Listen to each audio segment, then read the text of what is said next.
This is this phone call is a risk.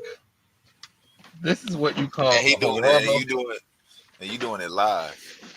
Hey, quick question.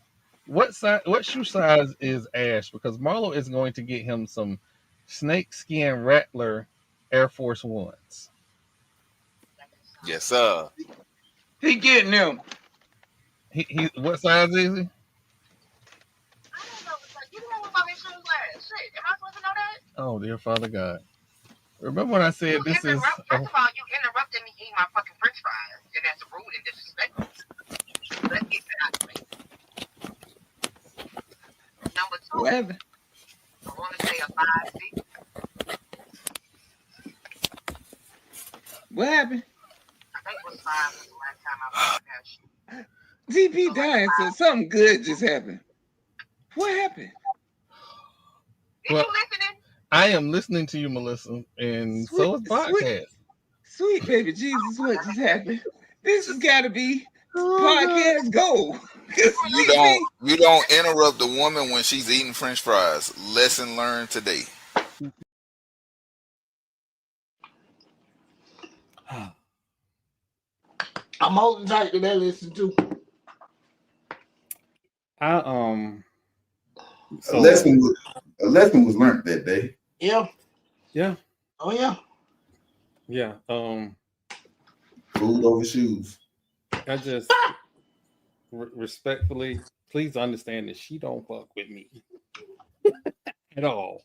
So the moment I get on her bad side, it's open season. So, but Ash went to go karting on his birthday and not have to go to school. So it was a good day all around. It was definitely a good day all around. He had a blast, and then Saturday he's going to Top Golf, which is another thing that I'm shocked about because he wanted nothing to do with Top Golf. Now he want to go to Top Golf with Pop. So happy birthday. So it's the internet is a wonderful, beautiful, terrible tool that we as individuals have in our hands. And this Aunt Edwards situation, I've come to realize that some of y'all agree with me and some of y'all really don't like me. And had no problem getting on Twitter telling me how much you ain't like what I had to say. Oh, I want to make sure that I'm very clear. I got 5 kids from 3 different women. Dang. I am not no saint. I do not pretend to be a saint. I also know that everyone is not perfect and every woman is not perfect. I did a DNA test in the parking lot of a Bob Evans.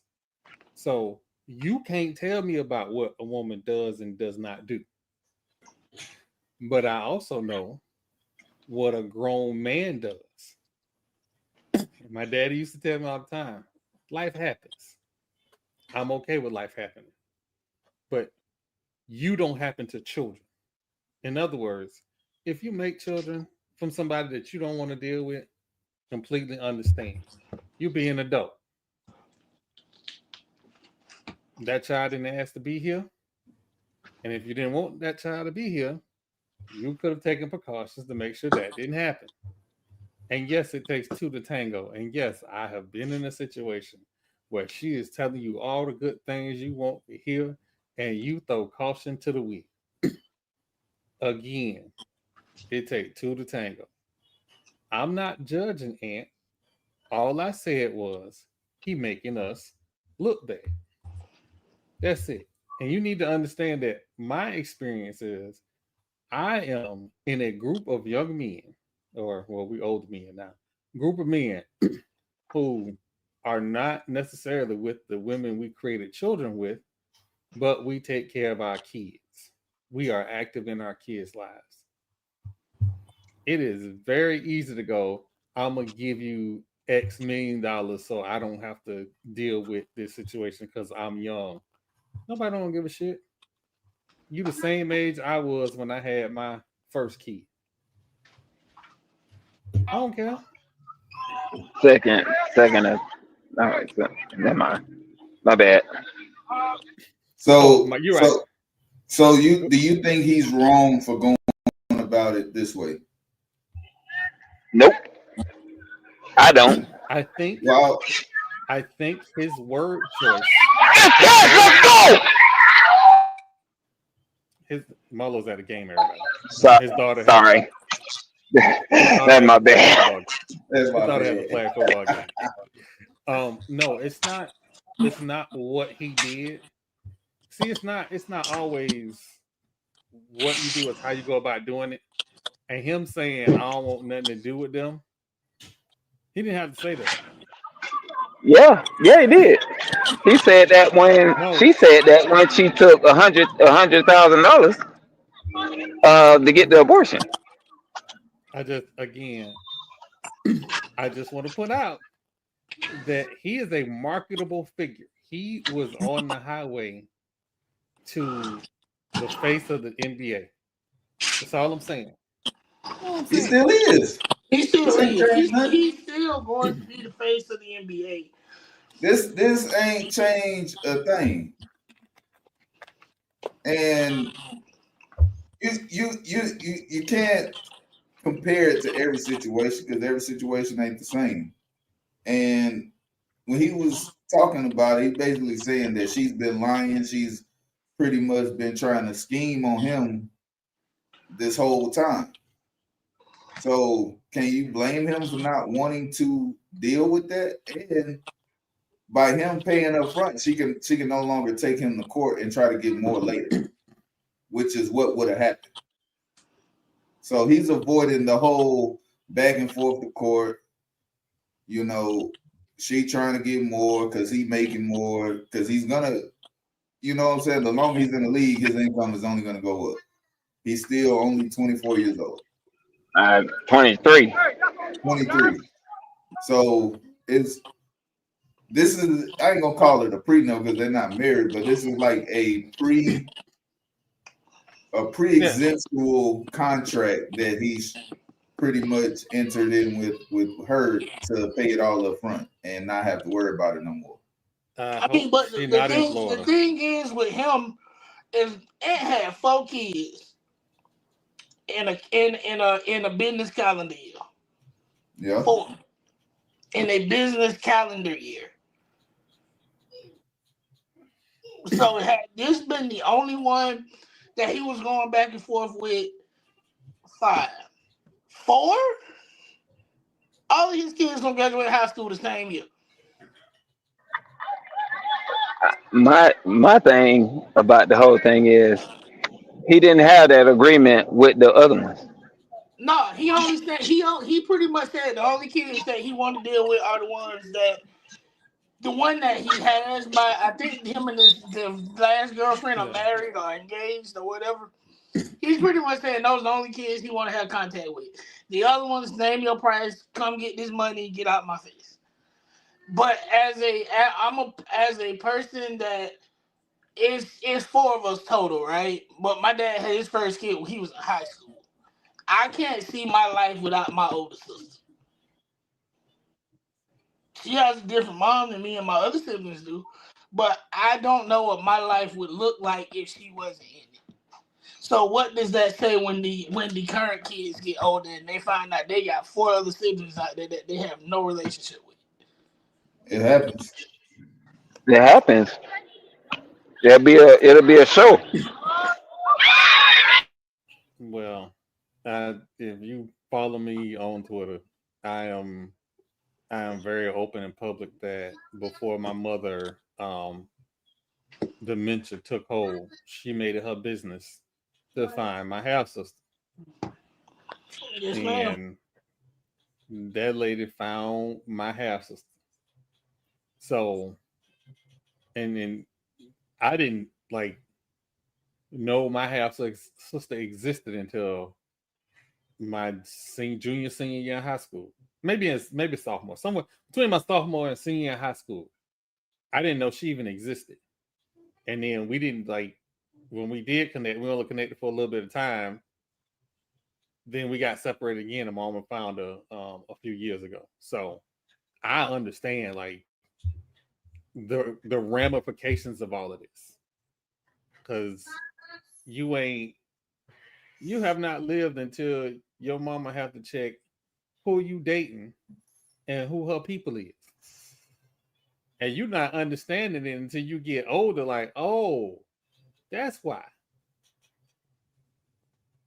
So all this, I don't want to have nothing to do with them. It's gonna be some ramifications. So but to the people who was coming at me on Twitter, I'm not gonna say F you because that'll be wrong. That'll be wrong. But you know how I feel. All right. To the big news of the day, and I know this ain't the basketball podcast, but we talked about it earlier this week. Alabama A&M announced Donte Jackson as their men's basketball coach.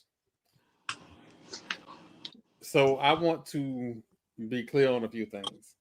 I've been knowing about a change at Grambling for a while, but I didn't know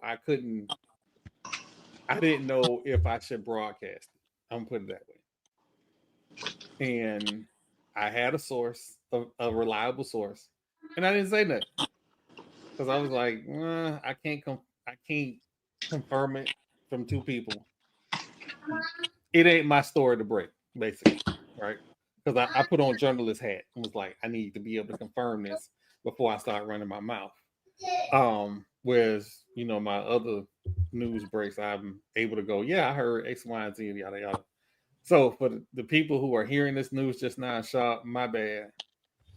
I will conduct myself better as a journalist. And when I hear pertinent information, I will let it be known. But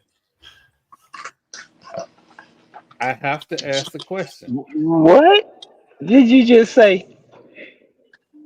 As a journalist, so when you hear pertinent information, you're gonna let it be known. So now you the op, you the snitch in the room. I'm the ops. People do not tell you stuff all the time so you can tell other people. I know it's on the record and off the record. If it's off the record, I'm not gonna say that. I think you should say it like that. That's what I'm gonna say. On the record, off the record. See, they be your own people. They be your own people. But I gotta ask a question. And I have to ask the question. Grambling is paying $230,000 to their men's basketball coach. Yet that men's basketball coach chose to go to Alabama A&M. Are we serious about collegiate sports? And if you're a Grambling fan, alum, I'm not saying this to piss you off or get you all upset. I'm asking from we all need to take this serious, but is Grambling taking big time college sports serious?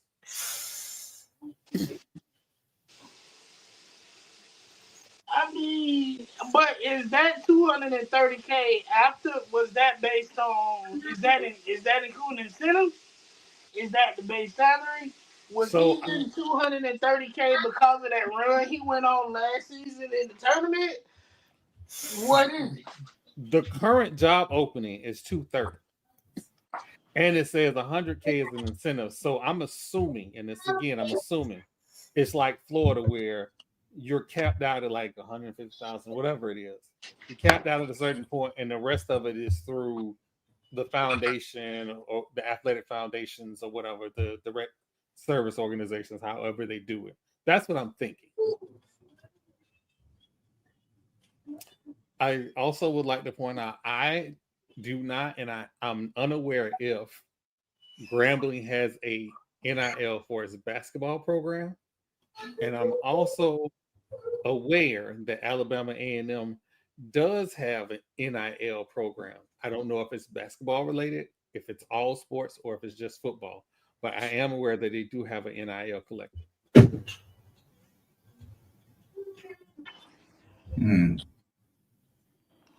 I mean, 230. Listen, I ain't mad at it. So again, this is where we at. Like, we need to understand the collectives are a part of college sports, and I want a certain organization across Gain Street to understand that there should be no reason why we losing NCAA All Americans to LSU. That Should was the not first happen. All American Florida State had in a while, right? LSU pay better. Yep. LSU definitely pay better. The money that is available to losing teams, LSU should not be able to outbid us on nobody. I said what I said, exactly how I said it. You right, but They got what they did got I the say check. 2 weeks ago about egos and giving? You're right. You're 100% right. You are 100% right. But And one thing somebody from LSU gonna do is tell you they went to LSU. so, And they gonna throw money behind it. but I'm gonna let that sleeping dog lie, because I got a question for everybody. So, Grambling's head football coach said that if a player transfers from his program to a P4 or P5, that the school should be compensated for that player. How y'all feel about it? No, Literally the dumbest thing I've get ever the heard. fuck out of here. Why not? Why not? They spent the money to develop him. They spent the time to develop him, and you gonna reap millions of benefits. Why not? Why not? Why not? What if It, an Isaiah Land would have left Florida State and would have left FAMU and went across the state and been an All American and they won a championship on his back? They did none of the developing. What if they weren't being developed and that's why they left? But if somebody leaves a Grambling and gets to a P4 or a P5, they were absolutely developed. Absolutely. they had the talent before they got the Grambling. If they leave Grambling and go to a P5, they already had that talent. Okay, But then why weren't they at a P5 prior to Grambling? So Could have been here's great. Could have been all right, money. I have an example for you, Lord Jamal. I got an example for you. And this school, let me see, what is Blend? Blend is a JUCO. Is a JUCO. So same thing, right? You know, it's less than a P4 or P5. Cam Newton started off at Florida. It wasn't working out. He left, went to Blend, and then went to Auburn. Should Blend be compensated, be feeling like they developed Cam Newton? Or was he already Cam Newton before he got Blend there? is a JUCO. It's only designed for you to be there 2 years. Grambling is a 4-year institution. It doesn't matter though. I'm That talking about does any matter. school that's less than a P4. No, you cannot compare JUCO to a 4-year D1 university. TP, stop it. But he started at a D1. Yeah, but you also picked a bad example because we know what happened with Cam Newton at Florida. Johnny Brom is a better example. Who? But Johnny Brom. The example is that school didn't develop him to be Cam Newton. He was already Cam Newton. So whatever player. So when does it become subjective? How do you govern that? Is what I'm saying. Because you can't say just because you played at Grambling and then you transfer to Auburn or to Ohio State or wherever P5, P4 school. Why would the school that they transfer from get compensated for what? So think about it this way. This might actually make better sense. And I'm not, again, this is not the disrespect hour. We are simply talking. There are very few kids that end up at the Gramblings, the FAMUs, the Perryviews that have P4, P5 offers. We are being 100% honest. Those kids that have P4, P5 offers, they will go P4, P5 and ride the pine. It is now we have the transfer portal. Cool. Let me take this FAMU, this PV order, this PV offer, and I can get some film and then I can bounce. But prior to this point, the kids that ended up in SWAC and MEAC football were only being recruited by SWAC MEAC football, maybe lower divisions. So now that you have proven yourself, because they were not looking at you coming out of high school, they weren't even farting in your direction coming out of high school. Okay, so what All of a happened? sudden, So, you proving you can play at this level over here. So now we want you. Yeah, run me a check for that, bro. so what happens when the P4 or P5 decide that they don't want to accept a kid transferring because they're gonna have to pay the school and pay him? I think Hey, that's the whole purpose luckily of coaches for us, coming. you got schools like LSU that exist, and they gonna always pay. I, You know what? I can That's tell the you. turning of the knife. The turning of the I can knife. tell you No. from I said LSU, not FSU. no. I said I can tell you from personal experience. I got offers from every university in the country, and I chose FAMU. Every one of You smart, Marlo. So here's a better example, right? Johnny Brown plays for Auburn. Was at Tampa Catholic. Again, how did he get out the state? Ended up at Morehead State from 2020 to 2022. He is now at Auburn. He's probably going to be a first round NBA draft pick and is playing in the NBA Final Four. That is probably the best example that we have right now. But I have some questions about, okay, let's say they implement this. The only people benefiting are the institutions and the coaches. You again put players in situations where you're controlling their movement through contracts. But the contracts that they sign are year to year. And I saw what another content creator posted. I can tell you that there were the guys that were at Florida State that were still on a year-to-year contract. That is what a scholarship is. It is a year-to-year contract. I can also tell you about players at certain schools, and this is how we got here. I'm going to tell you how we got to this whole transfer portal thing. There were players who could have played anywhere else in the country that were stuck and could not play because they had a guy that was either equal talent and an upperclassman or was better than him, and he was never going to jump that dude. But they were stuck at Florida State. I can think of Davey Ford, what's the steroid frog? The dude that went from a quarterback to a fullback. I can't think of his name right now. But they're like Xavier Lee. Like there were tons of guys that should have been stars, but they were stuck because there were no transfer rules. And every chance somebody gets, instead of offering a solution to this absolute mess, they add another layer of control. Freedom of movement is a thing. Let's stop trying to stop freedom of movement.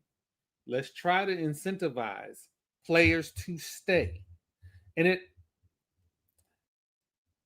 I'm trying to get people to come on. It's not always about money. Money is a component, but there are players who stay and leave for things less than money. Coppin State basketball team is in the portal. And I know damn well them players not going to get no money, but they in the portal anyway. Yeah. That's my only thing. Like if we gonna tell players they gotta give up something, fully guarantee they 4-year scholarship. Yeah. The schooling should be taken care of regardless. That's all I'm saying. it used to be that way. Yeah, it used It to be that way. it ain't that way no more. That's why they had all the rules where you couldn't leave the school, or you had to sit out a year, and all of that. So like schools like Texas A&M, I know for sure, through experience with a family member, he got hurt in high school, and they still had already guaranteed his scholarship and allowed him to still go to school, and he still ended up playing. He didn't play at the position he was originally recruited for. He was originally recruited to play quarterback. But at the time, when he got there was a guy named Johnny Manziel. So he didn't get to play quarterback. He played receiver. And he was out there with Mike Evans and I forget the other receiver they had. But A&M fully guarantees their scholarship regardless. If they sign you and they saying that you coming over on the NIL deal, your scholarship is guaranteed if you stay at the school, even if you don't end up playing or being very successful on the field, your scholarship is still guaranteed. And it's So not they're on a taking away year-by-year that. So basis. they're taking away the year to year, or is that just Texas A&M? Texas A&M is one of the schools that do that. Not all schools do that Yeah, because it's not written into the CBA. That's what I was asking, because Yeah. we all know players past and present that have had scholarships yanked after a year for various reasons. Right, which is why you have to do your research prior to attending a school. You know, are you full, or make sure that it's in writing ahead of time. Are you fully guaranteeing my scholarship? Because that's the most important thing. Yeah, it's 99.9999% is It one should year it should be guarantee. the most important thing, but it's not for a lot of guys. And we see not even guys, for people in general. Yeah. And we gotta, like, I would be a fool to not acknowledge that money is gonna be a factor, because when you're growing up It and is. you're the best kid in your neighborhood, in your city, like, you thinking you going to the league. So you're like, okay, well, my parents done did all this for me. Let me see if I can take care of them or the people that's around you. Money is a factor. Hey, But you can take care of your people on the engineering salary. That's what I need people to realize. I it and again, we don't, that's another thing. We don't teach kids plan B. Like, it's, I'm going to the league and that's it. And the problem is, it's not all parents, and I want to make sure I emphasize there is a small amount of people who make a large group of people look bad. Every parent wants their child to have a good education and something to fall back on. There are a few that are like, oh, my kid going to the league and that's all we focused on. I feel like there's a mindset that it takes, and you have to have this no highway option, no plan B option in your head, but it doesn't have to be actuality. If you get what I'm saying, you can feel like this is it. This is what I have to do, but you still got to have other things getting put in place just in case. So like that mindset, that's the mindset you got to have. But in You train actuality, like that there can't be the only thing. there is no plan B, but you plan That's like there is no plan A. Yes. Yeah. exactly. You wake up every day at 5 a.m. and go through all of your trainings. Like, I have no choice but to have my name called. But at the same time, you need to be in class at 9 a.m. and have your homework completed. Exactly. To have your name called. To have your name called as you walk across that stage. Exactly. I graduated college 2 years ago, and the only person in attendance was my wife. And when they called my name, I could hear her all the way across the stadium. You know what? That's what I mean? That's our bad teacher. And that was a great feeling, a great sense of accomplishment. Even if I haven't used that degree, the fact that I was able to achieve it is. Hey, can't nobody take it from you though. Can't nobody take it from me. You know what I mean? Hey, and that's how I feel. Like, I know there has been a major discourse on social media about black men going to college. College ain't for everybody. We know that. But at the same time, you have to do something. You gotta do something. Even if you go, I put it this way, and I'm gonna brag on him because he's my favorite person in the world. My big brother never went to college. He went and got a welding certificate. Dude is managing the gas and meter shop for the whole city of Tallahassee now. I tell you like this: there are a lot of smart people that never went to college, and a lot of dumb people that never graduated college. Amen. It is not black and white. No, it's not. No. But the point I'm making is he went and he did something. Exactly. That's what I'm saying. He did something, and it worked out for him. You have to do something, and I think that was what my parents always told us. Like, you can't sit on my sofa, bro. You got to do something. But look, you can't not go to college and not do nothing. Exactly. Okay, you don't want to go to college, fine. What do you like to do? You like working on cars? Amazing. You finna go and enroll in Votech. Like you gotta do something, G. Is this Look, a I'll tell you space? what, my kids got two options: college or military. I don't have it any other way. College or You know military. what? And I took the ASVAB to go to the military because I didn't know what I wanted to go to college. And my mama said, "Hey, orientation that fam you on the 24th. Go get your backpack." I was Yeah. like, "Yes, ma'am." I thought it was gonna be all good that the Air Force recruiter was gonna come to the house and talk my daddy out of his stance that you going to college, you can run track, you going to somebody college. That Air Force recruiter got there. My daddy was cleaning his shotgun. Hey, you know what? The only recruiter my daddy said he didn't want to see was the Army. That was it. He said he'll listen to anybody but the Army. Yeah, Mm-hmm. my pop said he did his time. He did all this time so I could go to college, and I was going to college. They had a U-Haul graduation week. They had a U-Haul outside the house. Yeah, you going.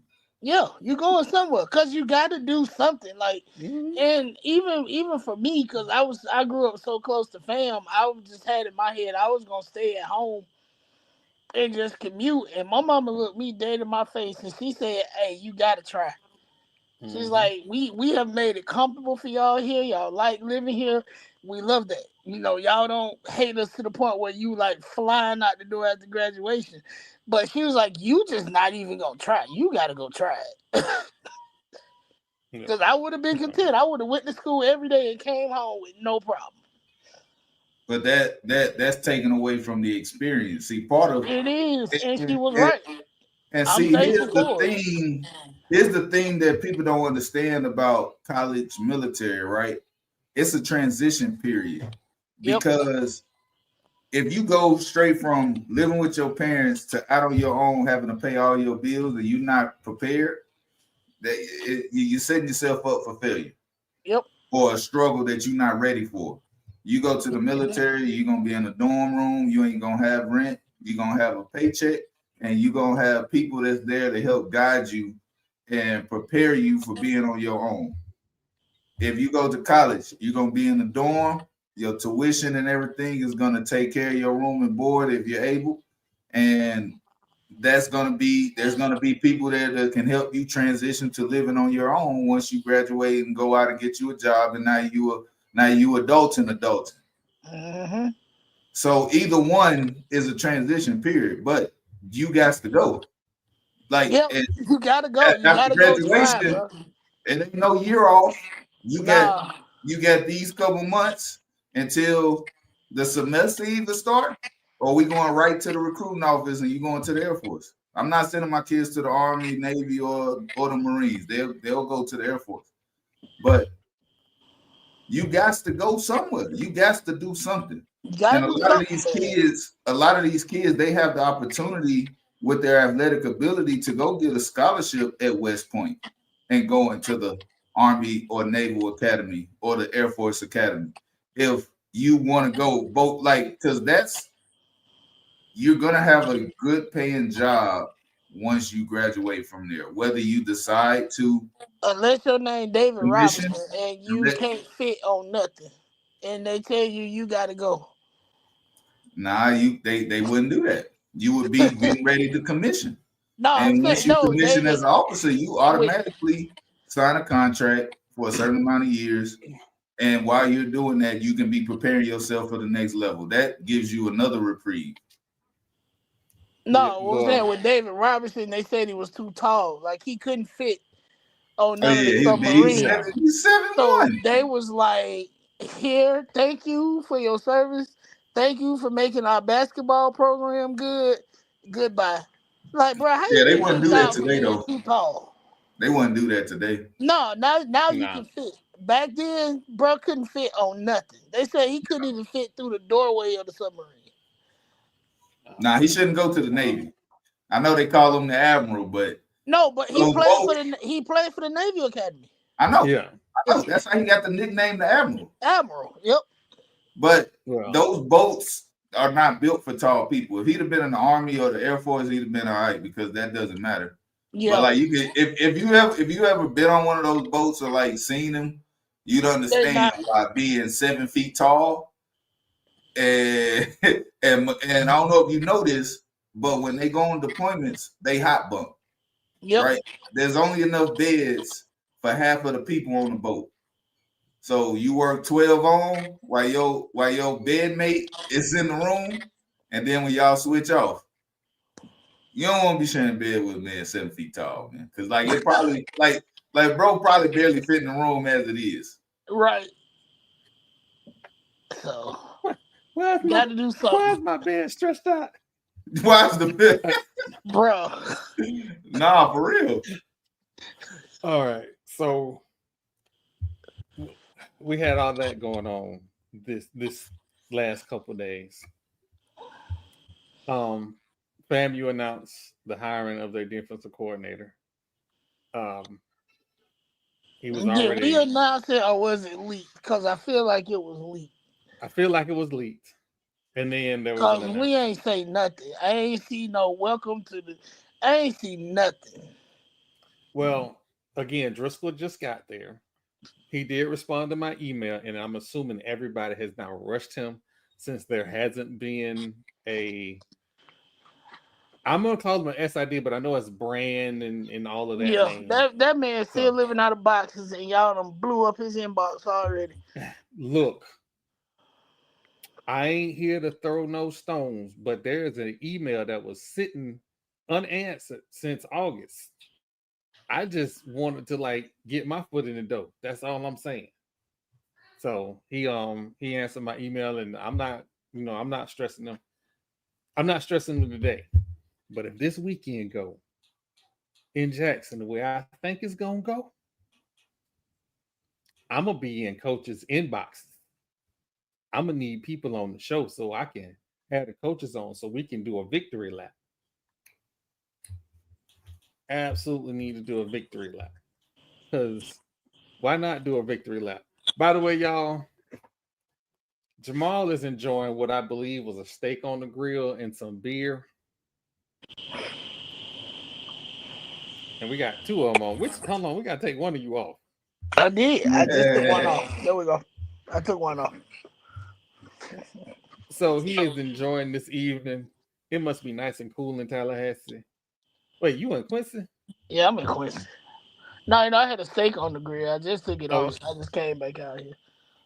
see, I put some ribs on, and we used to have issues with, Marlo and the other guy would cook full meals and come on the podcast and show the whole world a full meal. And I used to want to cut Marlo because Marlo would have snapper, and I'd be like, "Dog, y'all went on the water and called me."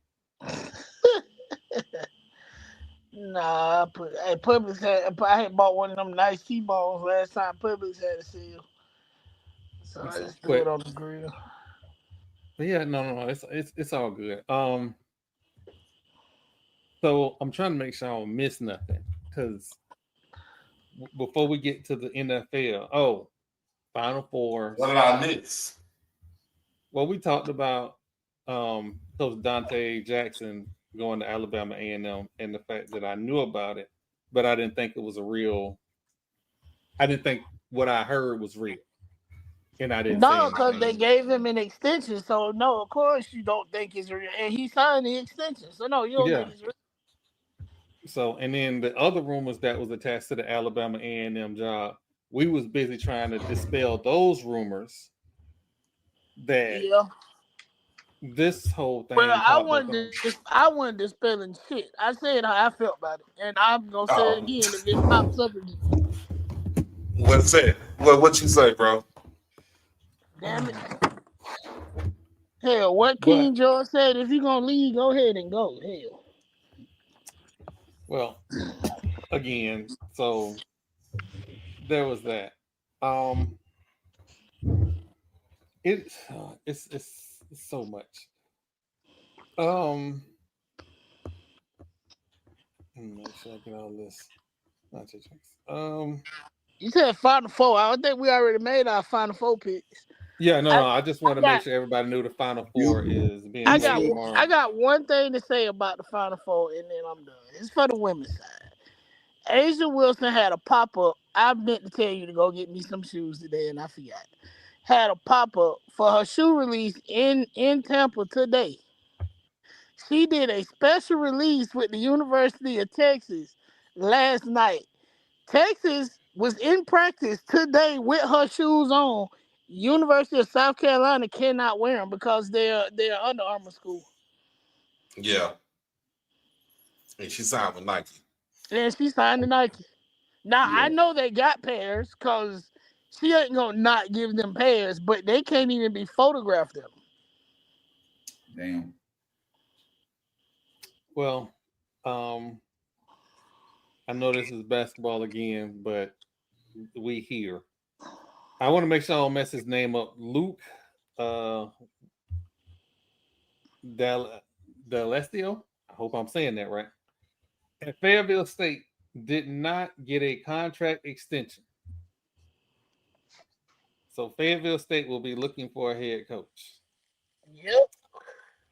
Also in the news, it is rumored that from Golden State Warriors ball report is rumoring that Jonathan Kuminga is seeking a 5-year, $224 million contract. Damn. I don't even know For who the hell what? that is. Jonathan Kuminga. He's supposed to be the future of the Warriors, and I know Jamal just being petty right now.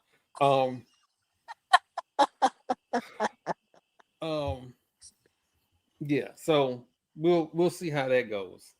I don't know how it's gonna go, but we'll see how that goes. The Raiders. Remember, Dennis Schroeder didn't sign that deal that the Lakers offered him. Then he went to Atlanta for a pack of annihilators. Yeah. It's gonna be the same situation. All right. So I'm gonna get to some football. The Raiders. The Raiders signed Geno Smith, 2 years, $75 million. Hey, Gino collecting checks, man. Yeah. He But watch collecting this. checks. But watch this. The Dallas Cowboys. Oh Lord, don't say it. We signed. We traded for Joe Milton. We knew, and it's been the worst kept secret that Joe Milton has improved as a quarterback. Yeah. And they had to get him out of New England because it was going to be a problem. How do you feel about that, Doc? I mean, at first, we talked about last year, right? We said Joe Milton had the best arm, but the worst mechanics. Like we know he could throw the bomb. We know he could throw a little bit intermediate. But could he check that? You know what I'm saying? Could he throw the check down? Could he throw short? He couldn't do that last year. No, he couldn't do that when he got out of college. So if he improved since coming out of Tennessee, that's a good thing. That's a great thing. See, a lot of these strong arm quarterbacks be having the same issue. Mm-hmm. You can throw it a mile, but you can't pitch it 2 yards. Look at A. Rich. Nope. Look at A. Rich. So look at Will Levis. Yeah, Will Levis, all them strong arm guys, right? I just feel like in the right system, give him the opportunity, and he could potentially be successful. Now you got CJ, you got CD Lamb, you got Turpin, so you got some speedy guys out there to receive, right? They still got Brandon Cooks, right? No, he went to he went back to the Saints from what I heard. Okay. Yeah, he just went back to the Saints.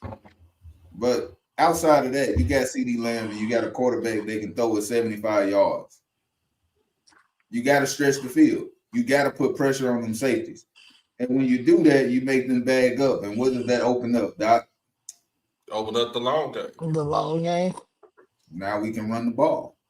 Because them safeties ain't in the box. You got to respect CeeDee Lamb's speed. The real CD don't even got that kind of speed. CD only run a 4.5. CD has this deceptive speed and this ability to get deep on corners before they realize it. Mm-hmm. And I think that matters just as much as having 4.2 speed. Right. CD is a crazy route runner. He runs very crisp routes. He does. Can Joe Milton develop into somebody that can make a read and deliver a ball to a receiver that's running great routes? You don't want to waste the receiver that can run good routes with a quarterback who can't put it there where they need it to be. Right. See the way Peyton Manning orchestrated offense was, you going to be here because this is where I'm throwing the ball. Mm-hmm. I'm throwing it to a spot. Throw the receiver to a spot. Yeah, what a receiver's supposed to be. I can't tell you how many times I see him yelling at a receiver. Like, if it's an incomplete pass, it wasn't his fault. Nope. Because he told him where he was throwing the ball, so get there. Yep. Exactly. That was it. But I think that's what it means to play quarterback in the NFL, is you got to be able to throw the ball to a spot. CJ Stroud is a great spot thrower. I'm going to put it here. You need to be there. That's why we've had a revamping in the wide receivers that we have, because guys weren't where they were supposed to be. And that's killing the offense. Right. Yeah, if the quarterback gotta wait till you do all your fancy shit to open up so he can throw, yeah. By that time he got hit. He didn't pick up off the ground. You still running. Right. I'm just saying, hey, no, y'all know what I mean. We've seen what is that dude's name? Route Killer. What is that man's name? Route something. But anyway. The Route King. We know what I'm talking about. Yeah. I thought you was gonna say DK. Hey, I like DK. Shut up. DK runs decent routes though. For his size. Okay. And athletic ability, he couples that with the ability to run decent routes, which is and he is what, 6'6"? 6'4". DK Metcalf 6'4". 6'4"? Somebody lying then. I swear they had that man I'm just 6'6" twice. I'm just waiting until him and George Pickens crash out. They ain't got no quarterback right now. Oh, yeah, I was about to say, they out there catching balls from the ball boy. I just can't wait till NFL young boy and DK Donkey Kong Metcalf just crash out. So who's gonna quarterback in Pittsburgh this year? Pittsburgh don't even know. Shit. You got George Pickens and DK Metcalf. Who's throwing the ball? Better go dig up Ben Roethlisberger. Ain't no way. He ain't dead. Ain't no way. I'm the coach of an NFL. I mean, I'm the head. I'm Mike Tomlin, and I'm waiting on you Mike Tomlin. I'm waiting on Aaron Rodgers. He would have been better off trading for Joe Milton. He's really not waiting on Aaron Rodgers. He's waiting. He's waiting to see what's available. Like Aaron Rodgers would be. He's not like Aaron Rodgers would have been good if they got him 4 years ago. I believe. And then that was a stretch. But now he's long in the tooth, man, and like he showed last year, he ain't the same. He's not the same quarterback. I need to see Mike Tomlin punch Aaron Rodgers in the face in the middle of a game. That's all I need.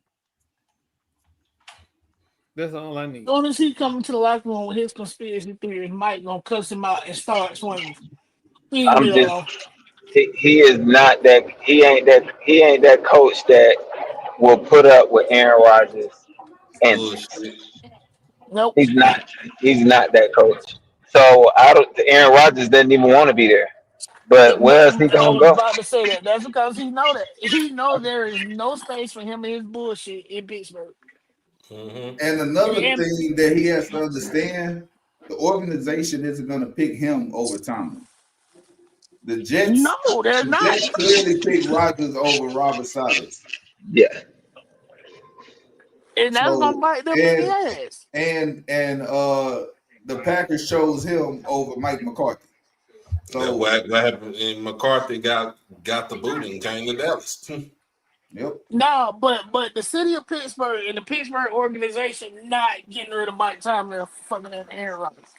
Man, please, boy, No, that.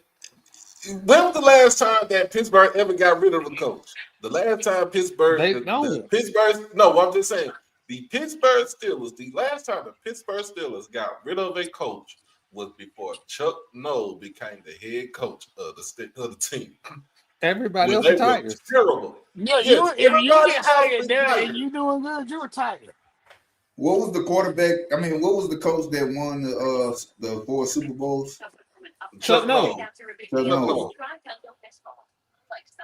And Noll was there for it's over 20 years. He was there for over 20 years. He retired.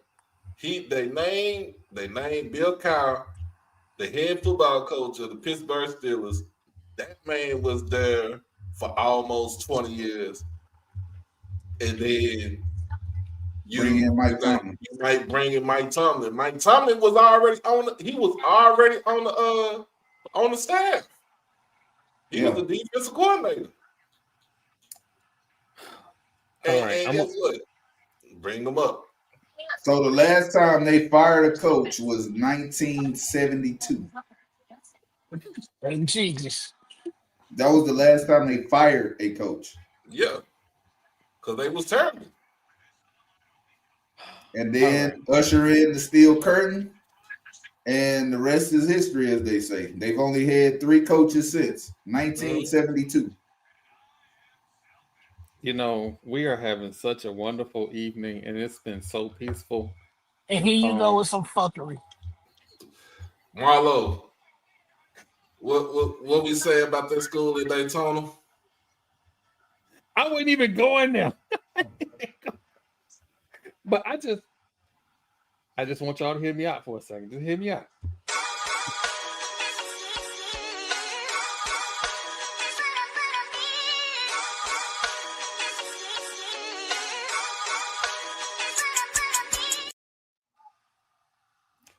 All right. So today, Jameis Winston gave his farewell to Cleveland, and said he even got to play in the snow, because he's moving on to the New York Jets. And More snow. we often on this podcast, and it's my fault because I allow such vitriol to be spewed about one of the Buccaneers' greatest quarterbacks. I allow. Ah, damn. I was just jumped off real quick. Oh my God. You about to come back and get on your ass, man. He on the way to your house right now. Right there. Okay, so that wasn't expected. But Jameis Winston is going to be in New York, and he's going to be competing with neighbor lady Russell Wilson. By the way, Sierra, love the new video. I bet you do. He's going to be competing with Russell Wilson for the QB1 job in New York, and J-Bo said that he is going to act like he's QB1 from day one. So I feel like J-Bo got a shot to win the job. J-Bo ain't got no damn Super Bowl nor playoff win under his belt. He ain't winning shit. He got a national championship and a hell of a lot of pregame speeches. He do, and that's it. Who was real quiet in Orlando today? But we got to also look at the fact that there's a chance the Giants draft Shadur Sanders. Right. Even with everything else that's going on. So what happens to Jameis if they draft Shadur? Is he now a third string? I'm gonna say this with my chest. I think He J-Bo get being younger starts over Russell. And then at some point, I middle don't of the see it. season, middle of the I season, don't he see I don't won't it. see. And I matter. don't see that. I don't What see it. I And if they draft Shador, then J-Bo gets cut. No, I don't think he gets Somebody cut. getting that. I think he gets kept on the roster in the emergency quarterback, clipboard holder type situation. You don't go down the two quarterbacks when you have a rookie quarterback and somebody that's like he 36 now. I Yeah. think Russell's 36. So you got to have a third quarterback. And J-Bo is one of those people that, like, if you have him at third string, he's still gonna prepare like he's starting. He's still gonna be full of energy. Yeah. Just good for the locker room in general. So I feel like them keeping J-Bo is gonna be a good thing for Shador. He'll give him the tutelage on how to prepare. I don't know if Russell Wilson wants to be anybody's mentor. He wasn't Justin Fields' mentor. So I think J-Bo is a willing person to that. You know what I mean? So I think that's why they have him on the roster, because they don't know if Russell Wilson is going to be that, that father figure, that veteran. Russell got a house full of be alone. kids. He ain't got time to be everybody's daddy. He not wrong. He not wrong. No, hey, I get it. Every time that But- lady posts a picture, Russell is talking about having more kids. But That man as ain't a got veteran, time to be everybody. I agree. As a veteran, as the a one with the veteran, Super it's Bowl, your job to mentor the next wave if you want the team that you're on to be successful. If you don't care about that team being I successful, 100% agree with you. You ain't gonna do shit. you ain't I gonna do don't think shit. he give a fuck. I think he I wants to don't throw think the he does. football and go home and try and get Sierra pregnant again. I don't think that man give a fuck about none of that. Come on, baby, let's try for another kid. Bro, that lady posted a picture for Carnival, and bro said we can name him Cinco on the picture. Marlo, what do you have to say about all this? It's been real quiet. I don't know what's going on with Marlo, y'all. I don't know. Like, I even set it up on purpose. I don't know what's going on. We'll have to check and see if he has some technical difficulties. Wow, that I just again I can understand and respect Russell Wilson's dilemma. What dilemma? He trying to stay focused, and she keep egging him on, and it's hard for him to stay focused. So we could probably blame last season on Sierra as to why he wasn't focused. Shit, Russell gonna go to the house and smack that ass. What you talking about? Bro. Oh, Let's go. I just and I know this is off topic, but some dude posted a video of a automated lifeguard in Africa, and it just go out there in the water. And I guess we at the point now where we're saying we don't care how much police post pictures in front of that water. We ain't going out there with them sharks. We're gonna get this remote control boat and go get them people and be safe. And she can be cute next to that water. We ain't doing it. Hey, sidebar. Terrence Mann has been named assistant GM for Florida State basketball. You just want to start some shit. That's what it is. You just want to. Are you What's serious? your fucking school you love so damn much? So Are you serious? Yes, Yeah, he bro. really is the assistant general manager. Terrence Mann is the assistant general manager for Florida State basketball. So he's the second active player to become an assistant manager, to become a general manager of a basketball team, of a college basketball team. Yep. Because Steph is the first. Yep. When you don't spend money on the coach, I guess you can make moves like that. I guess so. That's crazy.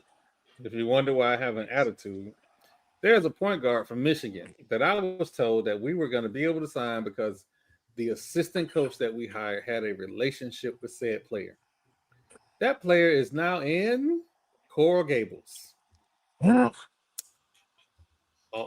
All I know, they just fucked your whole world up. Bruh.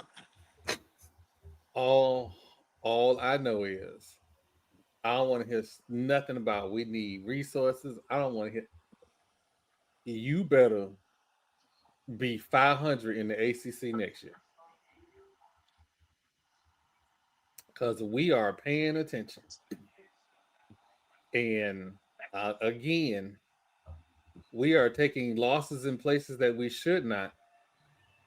And we have a dude who was not an athletic director anywhere else. And I like some of the moves Ski Mask has made, but some of them have me scratching my head. I mean, a This broke came clock right twice, so it's on par.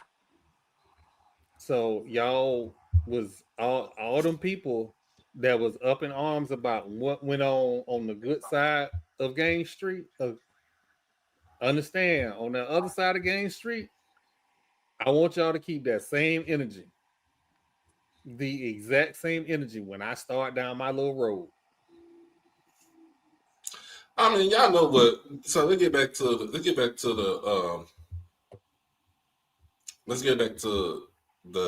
the general manager position in college sports, right? Yeah, They ain't nothing but a glorified recruiter. That's it. exactly. He's an ambassador. He's an ambassador. We just Yeah, wanted to give because it a when I fancy think of name. general manager, what he should be doing is the athletic director's job. So if he's doing the athletic director's job, then what is the athletic director doing? Is this a safe space? This is a safe space. Always. You make a dude an ambassador when you want to try and get him to donate large sums of money. Like Chad Johnson. Oh, Chad Johnson. you know what? Let's go. Let's Why the fuck is you let me bringing that up?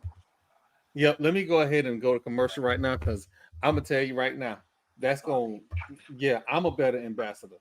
That being said, we'll be right back after this commercial. No starting, there won't be nothing. Speaking of Twitter views, so before the new year, I was awakened to Florida State news that I had not expected. 6 former Florida State basketball players decided to sue Leonard Hamilton because of missed NIL payments. And at first, I didn't know how to respond because I didn't have all the information. So shout out to Fries No Slaw, TJ Pinger. His podcast has had attorney Rohan on and explained all of the facts of the case. I don't care about who wins the case, who's right or wrong. What I care about is that there are coaches, the head coach, one of them, sending text messages about payments to players from the NIL collective. Wait for it. Fucking Rising Spear. For those who don't know, Rising Spear has been suspended from doing business with Florida State for the last year. I might have broke up, so let me say that again. Rising Spear has been suspended from doing business with Florida State for the last year. Apparently, Rising Spear was supposed to pay each of these players $250,000. Again, I want to start off by saying, fuck Rising Spear, their CEO, and everything he stands for. I hope he stub his toe every morning at 3 a.m. when he wake up. That's how I feel. You know what I love about that clip? I love Jay in that clip. Jay come from behind that mic and get that look. That's the best part of that whole little clip. I love that clip.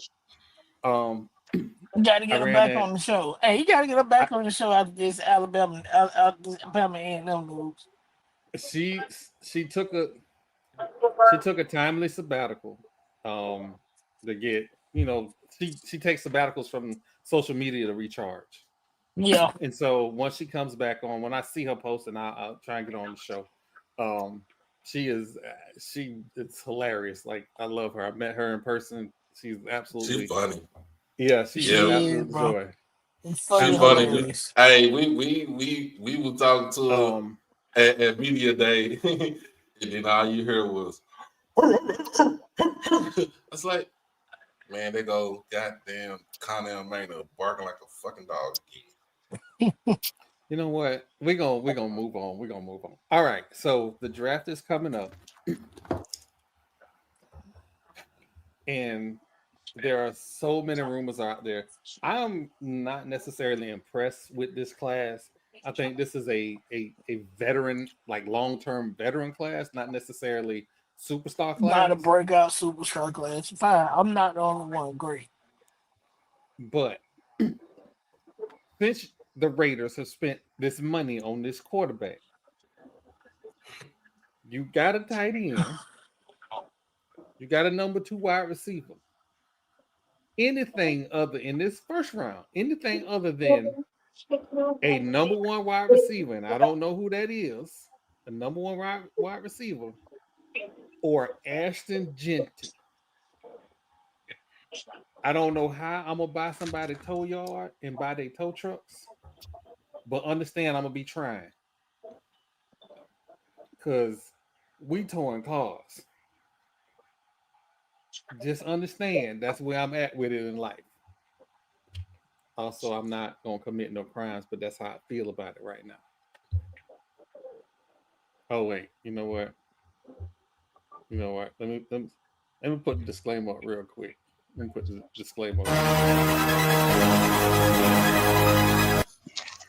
Got us Hey, in there. do y'all see this foolishness that Troy done put up on the screen? That's what I was laughing at. So, Man. Fat Mouth Sports is not going to tow anybody's car. That is not what Fat Mouth Sports does. You give my little truck, he will, for a good amount of price.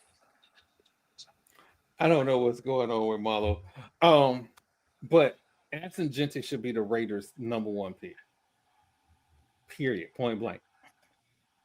Pete Carroll is known for being a defensive guy and someone who controls the clock on offense with a strong, very strong running game. He did it at USC. He did it at Seattle.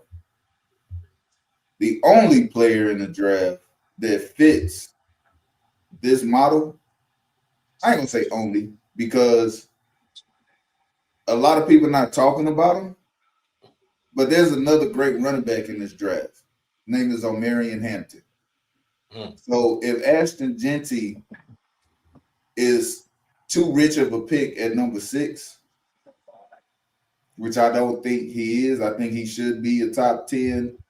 Raiders should get Ashton Genty because he is a powerful back. He's not just a scat back. Like, take all the thoughts that you have because you see the numbers, you see the yard per carry, you think, oh, this guy is, he's just fast.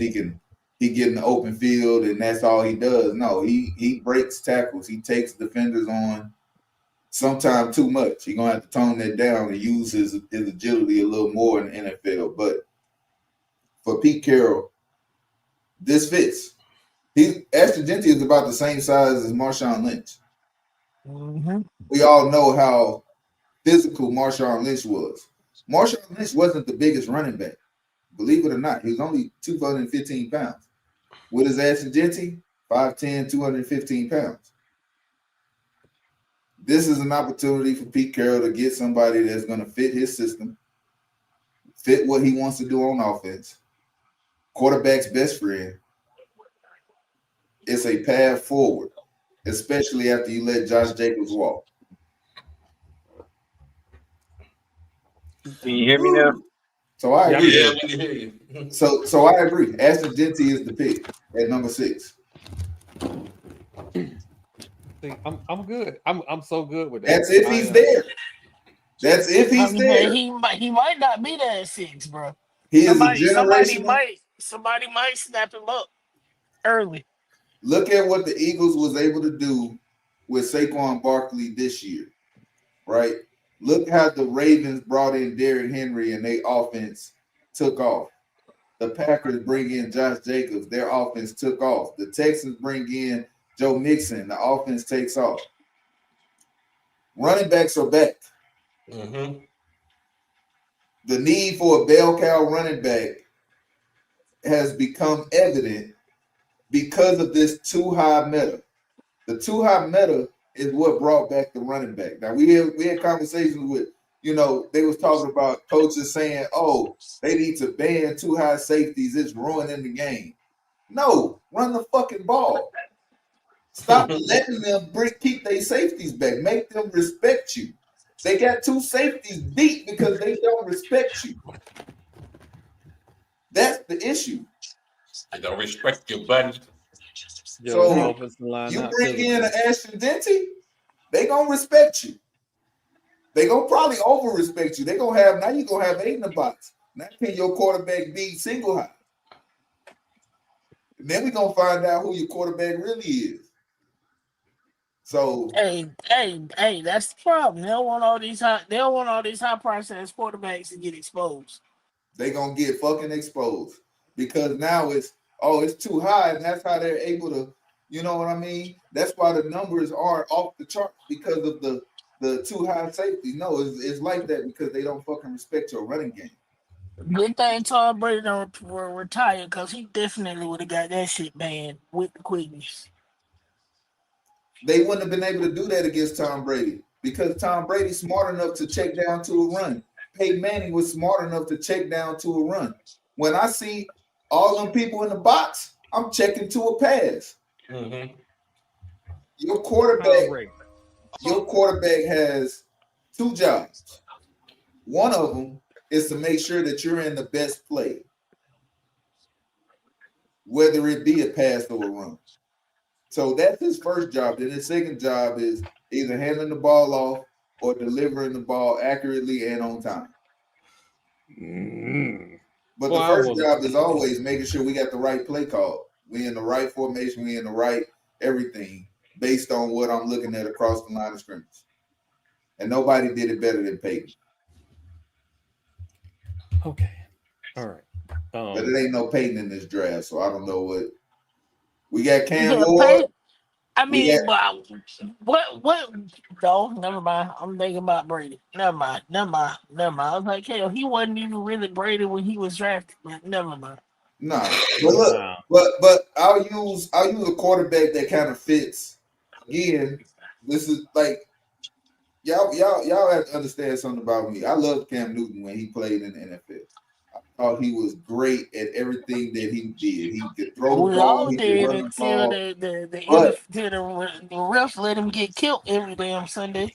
Yeah, that was the problem. They was letting him take hits that he should not have been taking hits because if it was anybody else, flags would have been. They would have flagged.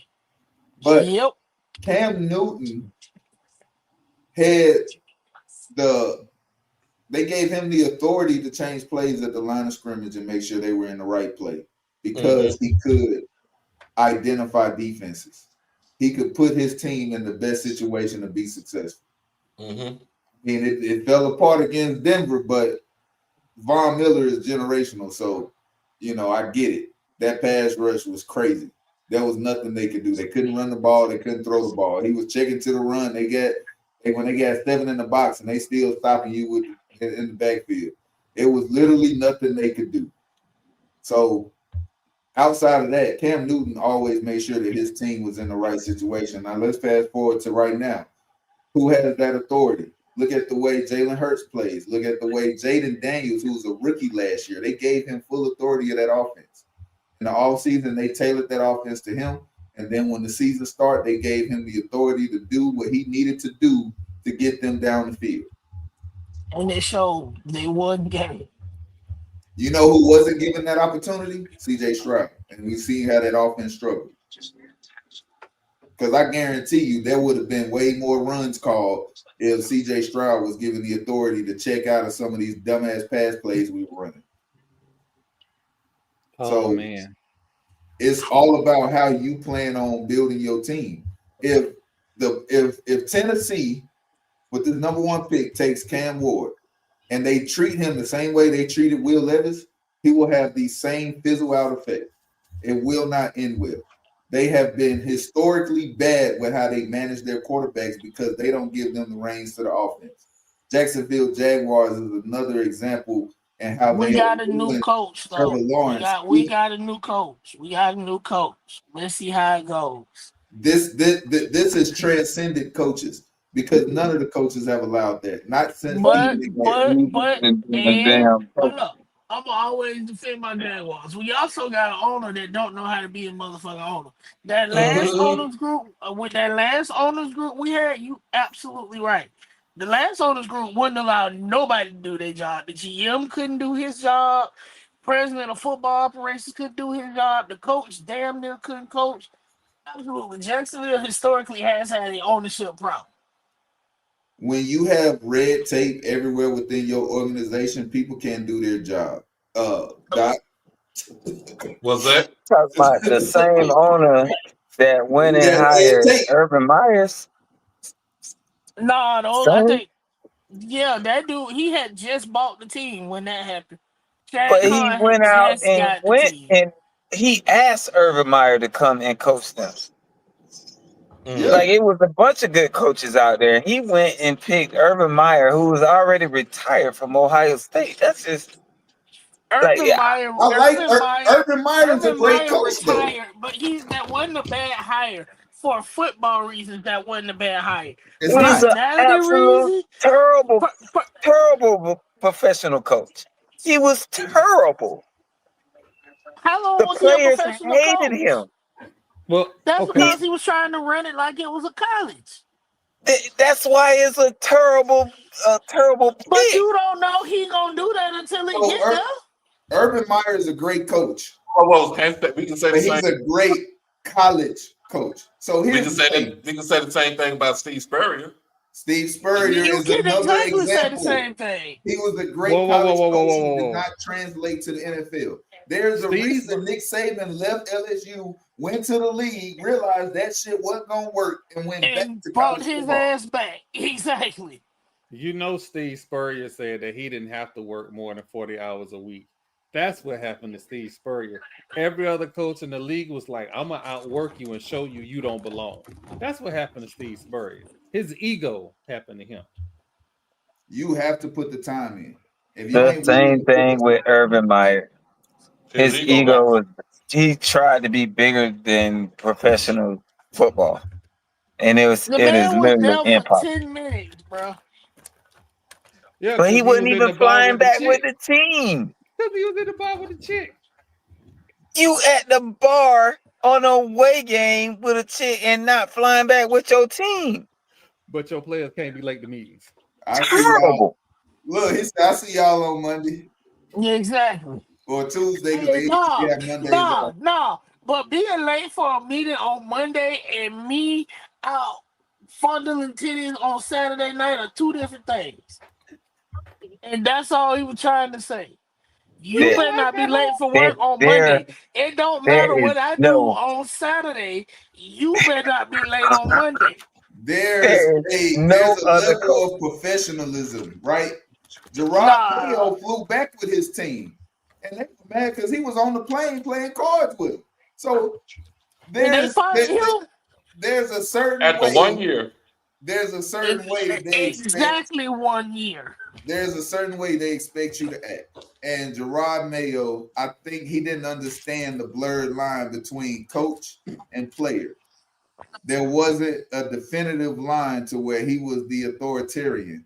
And the ownership probably didn't like his friendliness with the players because it didn't translate to enough wins. But he also wasn't given all of the tools to succeed in his first year either.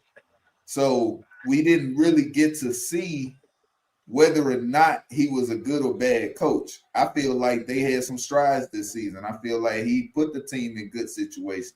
He used what he had. They had Stevenson at running back. We're going to run the ball. We're going to keep the the down and distance short. We're gonna make the game sloppy, and we're gonna try to pull it out in the fourth quarter. He used what he had available. They didn't want to give him Drake May to start the season. So now we got me a rookie quarterback and a rookie coach, but I can't play my rookie quarterback because y'all are afraid that he'll get hurt. And y'all worried about the future of the organization outside of me developing him in his rookie year. Imagine if D'Amico Ryans came to Houston and was like, "No, they said no, we're not letting CJ play his first year." We would have been terrible, and D'Amico probably might have been out of a job, even though he had been a great defensive coordinator for the 49ers just based on merit alone. So the teams, when you bring in a new coach and you bring in a new quarterback, you're supposed to first let it be his guy. Mm-hmm. And that wasn't somebody that he drafted. He was hired to pretty much be a placeholder till Vrabel got there. And let's just call a spade a spade. So, like, whatever reason y'all want to say that y'all fired him, I know what it was. Y'all used y'all rule. Y'all got it out the way. Hey, we've had a black coach. Y'all can say, "Oh, we've had a black coach in the last 25 years." Right.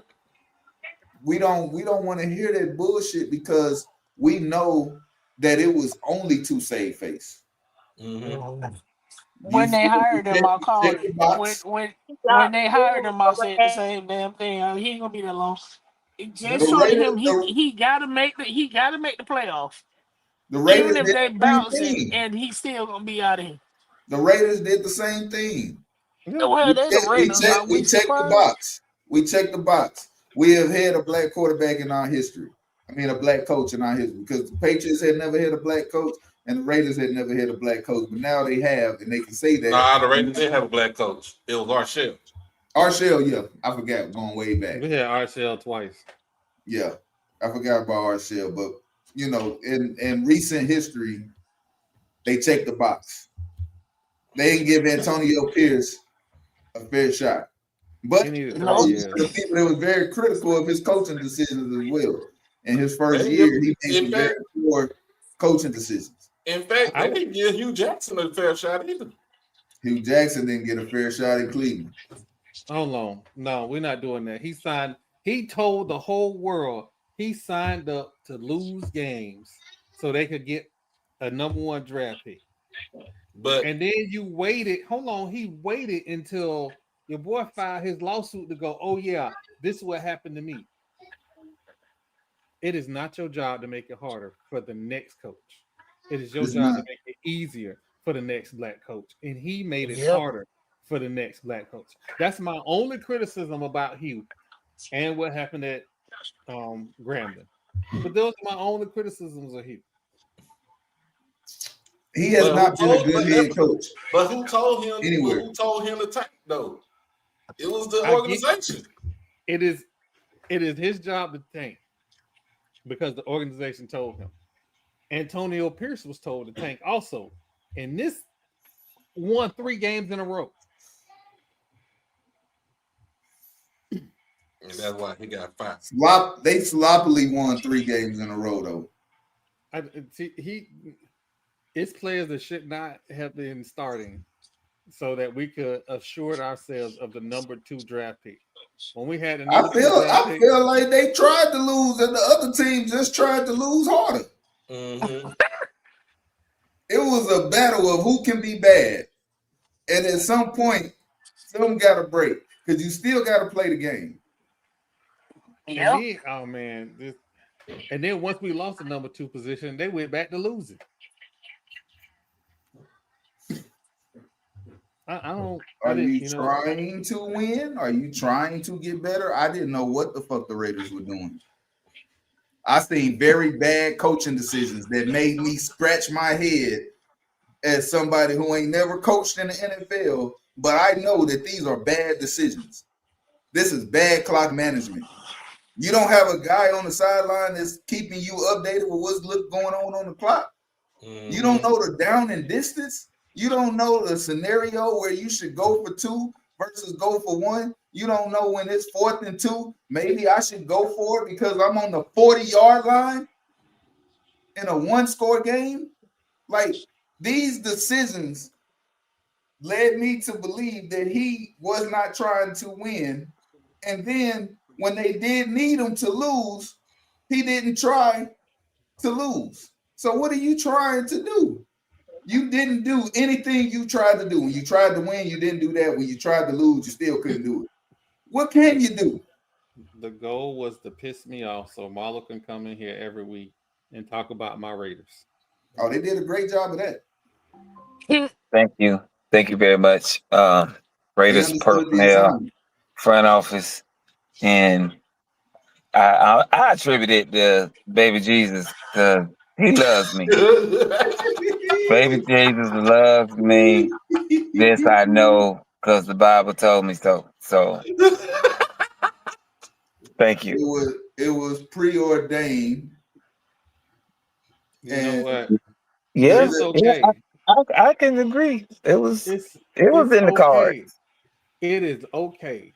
My Raiders suck. Fine.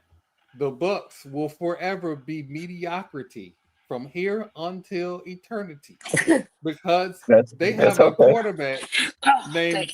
They have a quarterback that their own season ticket holder called Loft. Lack of fucking talent. Yeah, I mean, I call a spade a spade. But he has shown glimpses of being a very professional quarterback. It's just not enough. Wait, He just needs to do it. TP, we're not gonna let him go. You said a very professional quarterback. You ain't said good. Yeah. You ain't said average. You said a very. If you are a professional quarterback, you are good in my book. Real? Ladies and gentlemen, that is Marlo's version of he shows up to work. No. That's you say that. If you are a professional quarterback, that means you come prepared to play the game. He has games where he lights it up. Then you know why he lights it up? Because he better. Because he knows if he looks the wrong way in the stands, it's gonna be a problem. Hell no. Mike Evans made him look better than what he is. Yeah, I can agree. And when you got Mike Evans and Chris Godwin, I would expect numbers to be accrued. And then you have a great defense. So we're not asking you to do everything. Just don't turn the ball over. And he still managed to do that. Oh my God. Uh-oh. I'm not going to do it. Not going to do it at all. You sure about that? I'm just don't mute myself. Come on, please. I'm muting myself right now. I just got one question. Hey, Marlo, you can't Tootsie slide out of this one. Come on back. Come on back, Marlo. I just need to know, is that your quarterback, Marlo? Is that your guy? First of all, my quarterback and my guy are two different things. Because as long as he is the starting quarterback for the Tampa Bay Buccaneers, he is going to be my quarterback. But as far as him being my guy,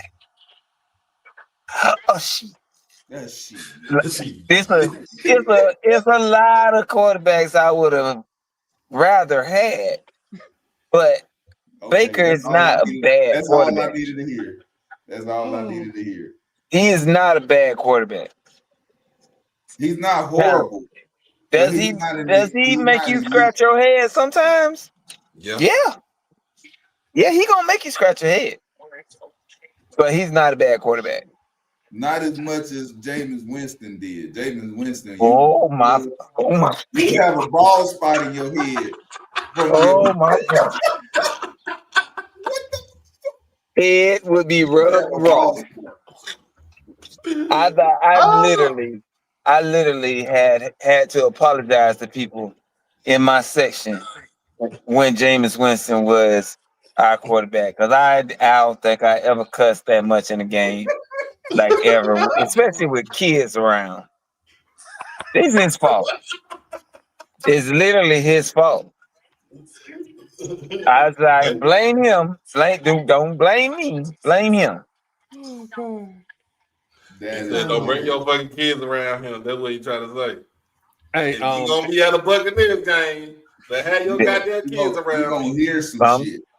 I'm just saying, they just need to be pre-warned that they may hear something they can't repeat in school. hey, I don't know if you heard it earlier, but HBCU band talk. Thank you for coming by. I even posted your comment up thinking Marlo would see it. So thank you for coming by. What happened? Nothing. Look at no, highlight that shit. Nah, what happened? Highlight it. What Now, did why that the say? fuck would you put that back on the screen? I ain't say a word when I saw it the first time, and I you let wait a these minute. other two He ain't gonna put it pump you up to I'm, put it back. there. He put it there. I can't see. I'm on my phone, so I couldn't really see what it said. It said hell Wildcats. Oh, hell, what? To hell with a wildcat. I agree with him. To hell with a wildcat. All right. All the way. Oh God. You know how I feel about that. They can start digging. Just get a good shovel. Start digging. When it start getting hot, the hell with the wildcats. Y'all are close to where y'all need to be. He said when it get hot, keep going. All right. Keep, You So keep almost going just a little bit further. there. so How far we down they need to dig? To the middle. You'll know. You'll What's that To to the the middle? damn middle. know. Hey, don't worry. You'll know. Oh shit! oh I'm God. done. Okay, so we are in the era of where people make way too early predictions on college football. I'm not even making one. I ain't there yet. I ain't there yet. It's Arch it is the we guy. Hey, look. Arch is the guy. Go Longhorns. Outside of that, I don't know what the fuck to expect. Hey man, it's another man that's gonna be out there that's throwing like his daddy. I seen a video. Peyton's oldest son, Marshall, I saw that one. Yeah, Yeah, I saw that. bro was dropping bullets. drums dropping down on that thing. I just do Eli got I think Eli got girls. I think Eli that's got what Eli got. girls. Yeah, Eli got Yeah. girls. I mean, you can't expect Go Eli to do everything. He can't produce boys and beat the fake goat. Like he did his job. Oh, there you go. But um I just asked because I saw something that kind of raised my hackles a little bit when I saw a group of people predict Norfolk State winning the MEAC, and they had Delaware State in second. Who was in second place this year to me at? Wasn't it Coppin State? No, it was Howard, wasn't No, it? I'm talking about I'm talking about football. Football. Oh shit. April Fool's joke. It was that's the whole thing. It wasn't no April Fools. That was the whole thing. I was like, oh, They was this just kind of. late. They Here's what I expect to happen in the MEAC unless something crazy happens. Find you a competent commissioner. Hell, we need to take our own advice.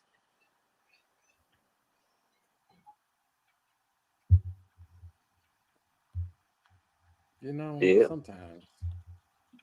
Yeah. You right yourself. Got us Hey, in there. do y'all see this foolishness that Troy done put up on the screen? That's what I was laughing at. What the hell? I ain't even say nothing wrong. I know I just sent them people emails. They be all right. But no, They will be all right. Like, I mean, you got to speak truth to power sometimes. I again, y'all know how I feel about the whole media rights deal. I'm not even shying away from that. That's not even something for us to shy away from because we're in that era now where every dollar that you can get into the program matters. Every dollar. Um, I am in the midst of trying to do my FAMU Givings Day today, but a certain company, because it didn't have a certain moniker on there, thought it was fraud. So I couldn't, because I didn't have my other phone, I couldn't do my two-factor authentication until I got to the house. Anyway, can you, your donation's on the way. I have it there before midnight. Um, and for anybody again First, that you go ahead. my FAMU giving is all the goddamn time. So I ain't wait. I don't have no regular day that they predestined. I done had 3 kids graduate from FAMU. I graduated from FAMU, and I have plenty more nieces, nephews, cousins, all that I didn't send up there to the yard. So they get it out of me. Well, again, because of what FAMU had done for me, it's easy for me to give back. Also, since I don't have to donate to Florida State right now, I have, extra funds to donate to FAMU. And every vehicle I own got a FAMU tag, and my trailers. That man is FAMU all the way down. Hey, that's how you gotta be. Yeah, it is what it is. But no, getting back, like I said, I saw that little early prediction, and I felt I was shocked because South Carolina State is still South Carolina State. NCCU is still NCCU. Like, can I be honest with y'all? Mm-hmm. It's not. It's not like the MEAC is chunking it all over the field. They ain't got number 6 teams. They got South That's it. Carolina State all the way effed up. Cause South Carolina State, they look good. They address But that quarterback situation. that's They gonna surprise a whole. Well, I can't even say they're gonna surprise people. They already know what's coming. They're still gonna get belted ass. They go to the Celebration Bowl again. they are. I mean, in most of You this ain't stuff. like You Jackson know State what? go. Wait. Jackson You State know ain't gonna what? be there. You know what? We You gonna know be what? there. Hey, hold up. Yeah, hold It on. might Since be we, too soon, but I'm gonna say, Y'all could buy tickets. can Channis Bear win in big games? so we were speaking to fans at the Celebration Bowl, and the sentiment from the people who were at Southern, I believe, that he does this all the time in big games. And again, I don't have a What's the I point of hiring a coach and having a team there that's gonna have an amazing season and he gonna goof the shit up when it counts the most? I don't like y'all have to tell me I don't have a large like I haven't seen a lot of Chennis Berry games. So my experience is just this year with South Carolina State and the Celebration Bowl. Now, the FAMU game, they lost that game. And it was lost on the sideline. Yep. And who is this? South Chennis Carolina Berry. State and Channis Bear.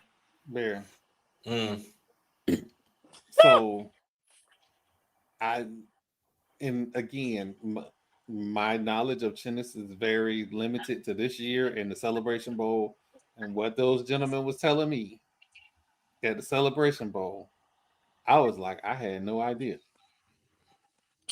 So, um, When he was at Benedict the year prior to him getting the job at South Carolina, he lost there too. Big game on the line, he lost. And the year before that, it was the same thing. Amazing season, Nah, get to where it count, the, lost. the the the the first season they went to the playoff, they got blown out. Yeah. The year before that, they went to the playoffs. It was more. of a close game, but I forgot who they played, but they pulled away late in the fourth quarter. Then last year, last season, it was they got kicked in the teeth from the beginning to the end. To the end. It was no and I think it was Robert Morris.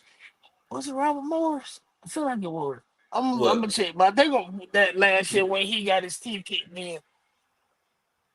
Nah, they played Georgia Southern. No, they played Georgia Southern down in Statesboro. And then they turned back around. They beat the Citadel on the road, and it was a close one. Mm-hmm. And because remember, they only lost 2 games last year to Georgia Southern and to FAMU, which I still say that was some bullshit. But of course you do. The refs helped y'all out, bro. If you say so. The Zebras helped you out in that game. The Zebras don't like us, even in Bragg. What are you talking about? If anything, they lost that game because of the student section. That's why they lost the game, if we're keeping it a book. It's the reason why the visitors team is over there in front of the student section. When those students start looking up what your mom and daddy look like and start saying shit, you gonna lose every time. Don't have no public profile. They gonna find you. Well, the little motherfuckers will say something about my damn. he gonna fight. He gonna fight you. Yeah. They better not come in Buddy from damn Alabama stands. State thought he was gonna fight too, and look what happened to him. Better not come in them stands. That was crazy. That was Shit, I'll be like Isaiah Stewart. Well, who won't beef? But that being said, here's my issue with the MEAC. The coach that I think has the most ability to win the MEAC does not have a quarterback that he trusts to throw the ball.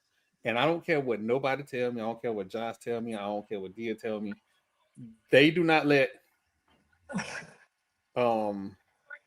Walker Ranger throw the football. We've seen it in the Alabama State game and the Orange Blossom Classic. We've seen it in the close game with South Carolina State. We've seen it time and time again. They can blow this open if they throw the ball, and they don't throw the ball. I think what he averaged like 15 passes last year. Who?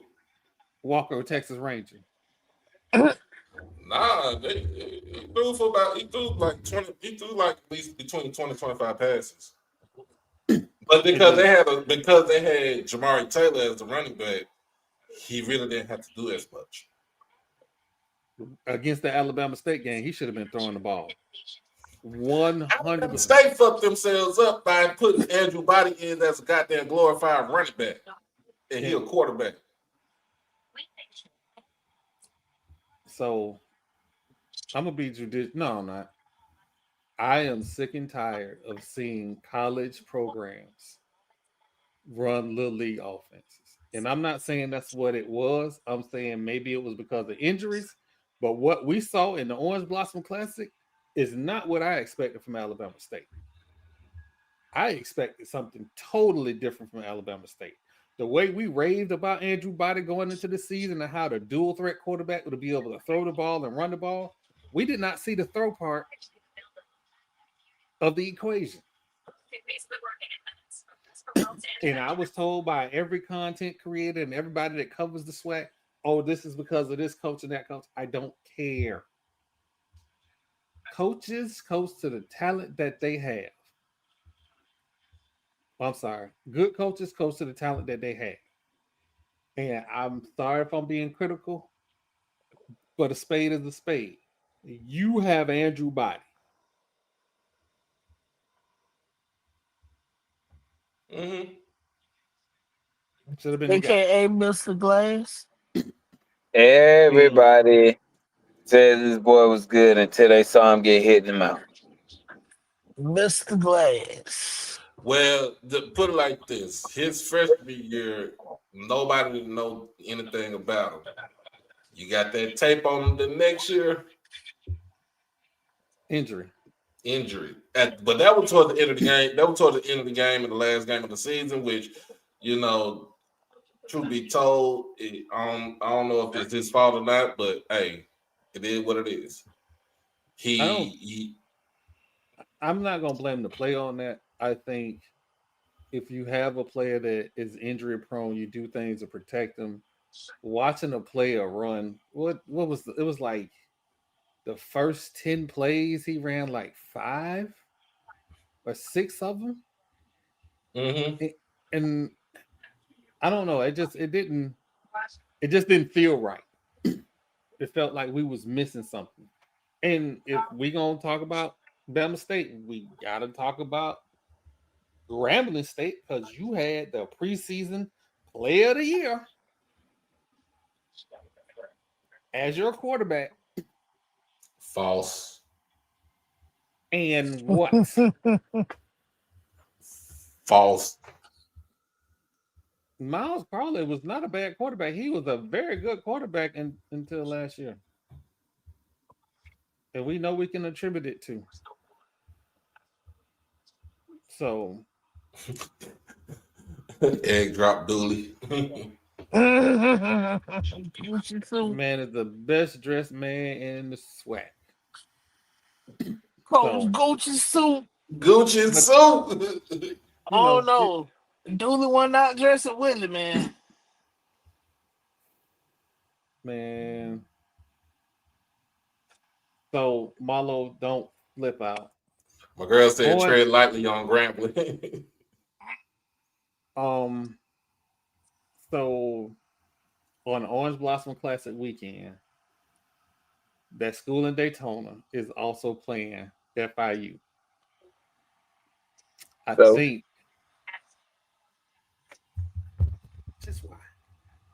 just why? I ain't flipping out, but I don't even know why that's news. Hopefully they got enough money in their budget to not have to take city buses down there, and they could get on a charter. Damn. I mean, hell, just put them on the bright line, the railroad. Just put them right there. Just make Nope, them ride because that down. that mean they would have to come to Orlando first, and we don't need that stink in the city. Keep their ass on that side of Florida, and we all right. Talking about Bethune. I already know why. I know why I'm breaking up now. And you keep bringing it up.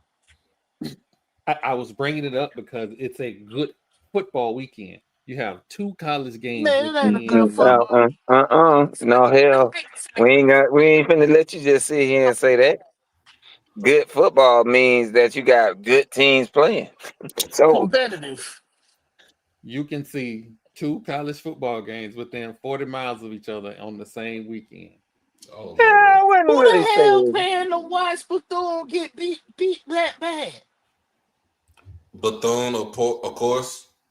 They don't even go see Bethune play. Well, you know what? I'm gonna move right along to my plea to the well, SWAC. they probably go to their own home games, but they gotta No, they get don't. second shot. They don't. They don't. They They gotta don't get go to their second own. shot. They don't go to their own home games. They don't come to the classics. I don't know what the hell them people do. Whew. Wow. So, getting back to the SWAC, there is a big game going on in baseball this weekend in Jackson, Mississippi. This is my plea to the SWAC Digital Network to broadcast that game. Both games. Both games. Both games. Games. Who is this? We play y'all in softball and baseball this weekend. Oh shoot, that's gonna be a nice. Baseball in Tallahassee, softball in Jackson. So both games should be available somewhere. And Rattlers, don't be mad at me, but I hate Rattlers Plus. I hate I point hate paying it for too. it. There is sidearm sports is a scourge on college athletics. I would Mhm. rather it be on the mothership than be on mothership ESPN 3 than be on sidearm sports. I am sorry. The software developed me in me be getting pissed off every time I open the app up. I get mad when the notification that I paid them $9 come out, and I'm only doing it because I love FAMU. But You ain't that, alone. You are not alone. but that being said, it needs to be like somebody needs to step up. If we can't get it on the Swag Digital Network, it needs to be on ESPN. And I don't, and just be mad at me. I don't know the last time I saw a softball or baseball game on Rattlers Plus. I could be wrong, but Uh-uh. I haven't seen one recently on Rattlers Plus. No, I So think the last game I watched, it was on some other app. Like somebody yeah, might have had their phone and just went live. It was pretty good. Like when the softball team played up in yeah. Atlanta that weekend, I saw almost every game. But So, but that being said, um, so make sure I grab. Let me go ahead and do this closing. Um, for those who know or don't know, I'm kind of going through a health issue. I need every man over 35 to make sure that you get checked for prostate cancer. It is one of our quiet killers, and it's only killing us because we do not properly get checked. I'm going through it now. Been through it before. First time I was scared as I don't know what. This time I'm not so scared. Um, but it puts things in perspective because I was just going to the doctor for something minor, and it ended up being something major.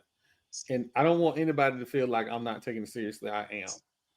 It's just my faith in God and the fact that I communicate with my doctors and they tell me where I am. I have more confidence in what I need to do going forward and to make sure that I'm here for the next 20 years for my kids. So please, if you're a wife or girlfriend watching this, if he has not gone to get checked, make it an issue. If there's anything you want to nag him about in your life, it's this. Don't let that go. That's not something that we'll talk about that later. No, no, no, no, no. You're over 35 when you get that check. So I don't have a whole lot for y'all. Again, lead with love. Take sports seriously. Donate to your causes. As always, like and subscribe. Comment, and I'm out. All right, Doc. What you got for us this week? Oh, I got a couple of things for this week, man. Holy jeez! First and foremost, yesterday I really did check my Twitter. Yesterday I was chilling. I was at work, to be exact, and I get on Twitter and I see people commenting about Doc Holliday, and I'm like, hey, I didn't die. I'm still here. In fact, I'm tweeting y'all live from at work while I'm checking out these customers right here. Right? Um, you know, somebody got it confused and thought they was talking about me or the other guy who goes by the name Doc Holliday that's in Memphis, who's a news sportscaster in Memphis. But no, they was talking about Val Kilmer, who suddenly passed away the other day at the age of 65. Don't know from what it is, from what it was, But he also played Doc Holliday in one of my favorite Western movies, Tombstone. You know, and he was a character in there. But we also got to remember Val Kilmer also played the Batman role. You know, in the up to date Batman series. Also, um, in some other things. If I'm not mistaken, was he in Interview with a Vampire? I think he was. Yes, he was in Interview with a Vampire. But uh, thank you to Miss Danny, because she was at to clear the air because she said they were gonna tear Twitter a new asshole if they found out something would have happened to me. But I am alive and well, as y'all see me on the screen right here. But also let me get into it. Shout out to my Mavericks, because we got everybody that's came back healthy. They said, "Fuck y'all, we ain't playing it. We not tanking. We gonna try to play for the play-in. We playing for the play-in." Derek Lively came back last night, his first game. Daniel Gafford came back. His second game, AD came back. It was his sixth game. He put up 34-15, hit the winning shot last night in good old fashion. I like what I see from this team. I love what I see from my Mavericks. We're going to build on it. Wait till you get Kyrie back. And, when he comes back off this injury, hey, it's going to be up there. And last but not least, as y'all know, it was a reports out here in North Texas, in Frisco, at a track meet, that a young man got unalived by another young man because the aggressor, the so-called aggressor, was sitting under the tent of the rival high school. Now, I will say this. Frisco has 13 high, I think they have 14 high schools now. Most of these schools are within a mile and a half radius from each other. So it's not hard that you're going to run into some of these folks, when you go home from school and stuff like that, when you go to school. Centennial Memorial sits like 2 miles from each other.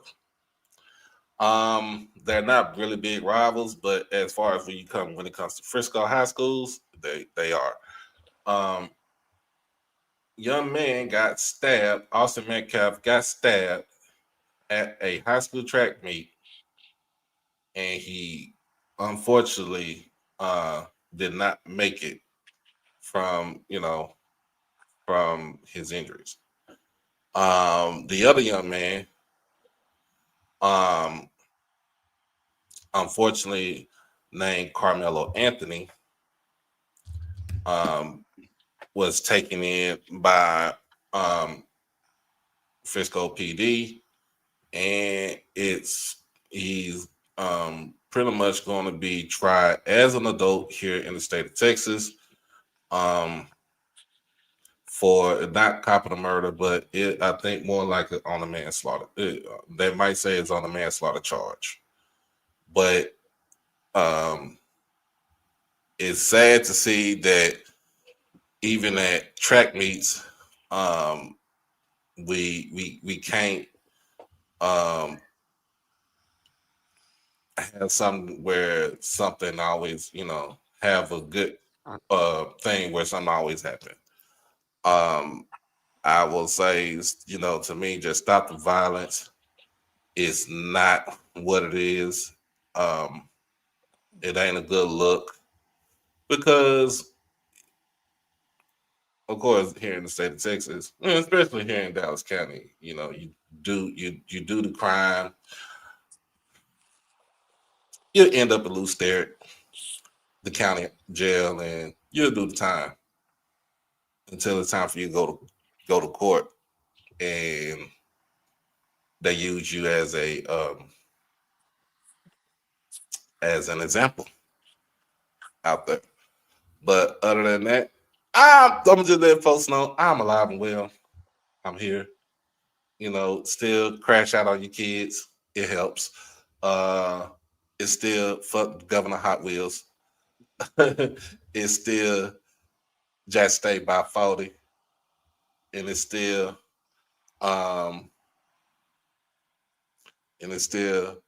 we the Swack's daddy. I'm Doc Holliday, and I approve this message. Okay, because I got flack last week because I be setting people up. Jamal, what you got for us this week? It wasn't no flack. I was just saying. I felt like it was because I always said something crazy. I'm gonna say something crazy this week. Um, it is basketball season. We are at both ends of the college season, in the middle of the NBA. WNBA is right around the corner. NFL draft's right around the corner. But I'm talking as a basketball fan. I still got Florida winning it all for the men. Women's side, of course, but hey, women's side, I'm not so settled. Do I want Don Staley to win it? Absolutely. But do I want Paige to get one? Just so she can separate herself from them goddamn corn eaters and Caitlin Clark. Absolutely. But on the flip side, I hope Gino loses his goddamn car keys. I hope he can't never find his motherfucking shoes. I hope every time he pick up a cup to drink out the straw, it magically falls on his shirt. But no, absolutely, I have zero faith in Texas winning this at all. I don't think Madison Booker has the mental fortitude and stability to get this team all the way to a championship game at all. That's my take on the women's side. Second thing for the women's side is 3 weeks ago, I said whatever WNBA team that did not call Lisa Leslie back to fuck you, y'all have just been fucked. Because I am thoroughly convinced that Don Staley is bringing home staff next season to coach her beat. She been with them this whole tournament. She been staying at her house. She been sitting right behind the bench coaching up the beat for all tournament. So you hoes lost out on a good coach. Um, See, I ain't gonna say nothing too crazy this week. Fuck Donald Trump, punch a motherfucking Nazi, crash out when people got you fucked up. I am Lord Jamal. I want to apologize for that. I was for some reason, I don't know why this app doesn't like me, so I lost some connection. So if you see us lose the solo, it's because of me. That was my fault. Shout out TP. to Jasmine Crockett. And shout out to Cory Booker for that great filibuster the other day. Absolutely. 25 hours to dethrone Norman, to dethrone Strom, bitch at. One day I'm gonna give a history lesson. I might start doing that at the end of my rants. That's a random ass historical fact. Don't he got some black kids? Oh, you know what? Never mind. Nah, hey, we trying to go home. We trying to go home. So real quick before I have TP come to the stage. The United States has been awarded the Women's World Cup in 2031. I'm gonna try and get Marlo. I'm gonna try and get Marlo to go so I can see him absolutely crash out. That's gonna be amazing. TP, sir, what you got for us this week? It's been a long time, Rockets fans. Been a long time. Here you go. It's been 7 years since we won 50 games. We just accomplished it. It's a big thing. I mean, we back. We have a young core. Seguin, Green, Hill, Dillon, Van Vliet. Fucks with them. They balling. We haven't had anything to be excited about in a long time in Rocket Land. But we can be excited this year. We got the 2 seed Rockets. Highest seed we finished one, I think, in 2017. Was and we won 60 games that year. But hell of a season so far. We're gonna end up playing one of these playing teams, 2-7. If we can hold on, there's only 5 games left. So we just gotta finish strong, go into the playoffs with our head up high, and keep doing what we've been doing all season. We've been beating the people that they said we shouldn't beat. I feel like we able to win any game we got, go out there and play.